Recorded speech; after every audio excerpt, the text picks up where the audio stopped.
So how many? Let's do an over under. How many teams in the Big Ten can make a Final Four? I'm going to set the line at 1.5.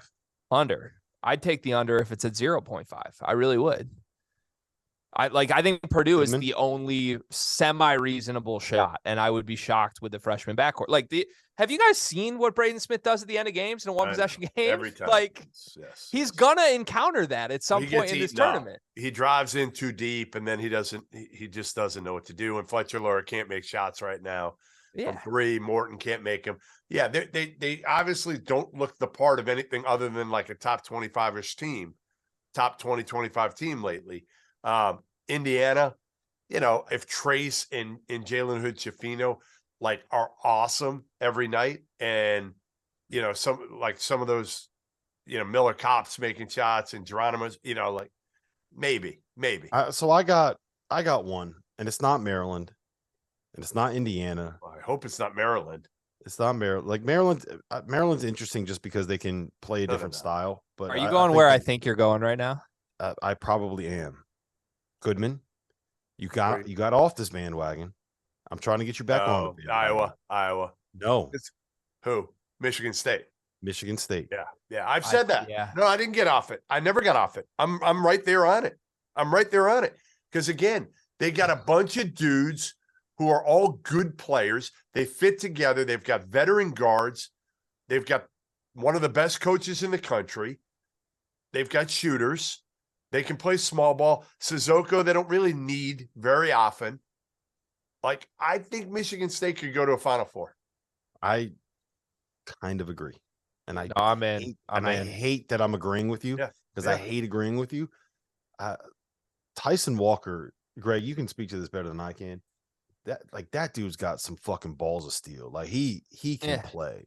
He is really good. Well, he can just make a shot. You give him the ball and just say, "Hey, make a play." End of shot clock, right? And he's not scared of the moment. That's the bit. That's half of the battle when it comes to making a big shot. Yes, he's not scared of the moment. You got two guys that you can. I don't know if you saying you can trust AJ Hoggard is necessarily the right way to phrase it, but that dude's pretty damn good. Tyson Walker, you can trust. Joey Hauser has kind of embraced this role of I'm just going to make some shots.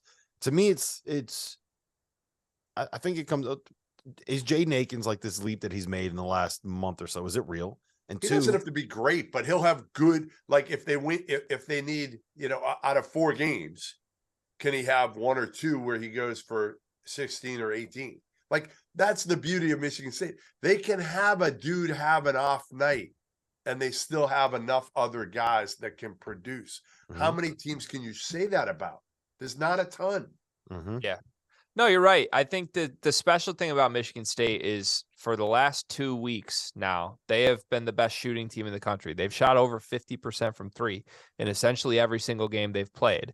And normally when you have a team that's built around that type of prolific offense, they don't have the defense to back it up. Michigan State's strength this season has been their defense until the last month. So if they can somehow get the defense that was here for 90% of the year to pair with the offense that has been here for 2 weeks, that's one of the best teams in the country. And I don't think people realize how good Hauser, Walker, and Akins are as shooters. These guys aren't 40%. These guys are 45% shooters. You cannot leave them open. And I think in the last 2 weeks, something has just flipped where they're getting 5 attempts a game each up.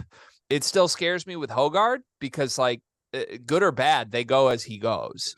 And he's not a top 3 player on that team. He's a guy that more often than not is inconsistent and will just throw the ball out of bounds randomly. But I think you're right, Rob. It's time. If there is a dark horse in this conference, it's definitely Michigan State to me. And I want to see how they do in the Big Ten tournament too, because this feels like a team that could maybe get hot, take a 6 seed in that tournament, emerge from that group of every single team in the conference is 11-8. And then all of a sudden they're clicking at the right time and Mr. March is back. Hey guys, just a reminder, our sponsor for today's episode is Run Your Pool. They are hosting the Field of 68 Bracket Challenge. This year, they are giving away $1,500 in free prizes. It's all an incentive for you to get on there and find out just how good their platform is. I've been using them for my bracket pools for years. I've used them for Super Bowl squares. I use them for everything that I need to use them for. The biggest survivor pool that I'm in for both NFL and NCAA tournament is by Run Your Pool. So go check them out. The link's below. Tap in.